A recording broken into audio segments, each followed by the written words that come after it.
it wasn't a puncture. We still got to the pits with air in the tyre, but the tread had completely taken itself away. So who knows? Maybe curb damage, maybe a lockup. I'm too good for that. So I don't think it was that. So yeah, front left. So I would have been doing well to lock a left here, you know, on the front, because obviously it's always loaded because everything's right hunks, you know. So that's my excuse. It's easy, you know, on the outside, you know, certainly from a fan's perspective, and when they're watching the TV at home, to say, well, just copy that, just put his setup on and just go drive it. But when you've been driving for 20 years, like we have, and you've got your own way of doing things, there is a different way to get to the same result, but they're not always the same idea. So we've got to sort of find our own way, and sometimes we're just a little bit a step behind. You know, my car's so much better now than it was yesterday, and by the time this weekend ends, I wish we could restart it, but there is no going back. So we've just got to get a bit more ahead of the curve. Yeah, what do you see when you look at the data? Do you go, oh my God, how do you go through that corner so fast? Or do you just... Yeah.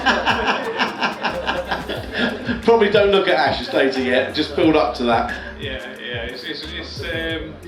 to be fair, we look at all three of them and we compare whichever suits my driving style really. So, because sometimes I like quite a leery car, and then like here I like a fairly safe car. Not surprisingly. It's definitely an eye-opener when you go through church and it's like, hey!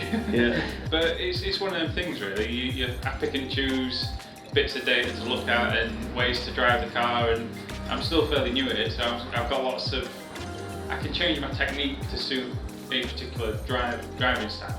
I feel more at home in this car than I ever have done in any rear-wheel drive car.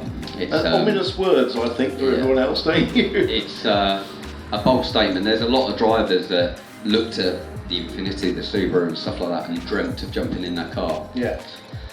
Oh, well, I don't want to go back there. I want to stick with this car. This thing's on rails at the minute, and I think a lot of people are starting to realise that you can drag performance out of a front-wheel drive car. You just got to look hard enough. Big round of applause and wish the guys best of luck for race 3 and the rest of this year. Thank you very much.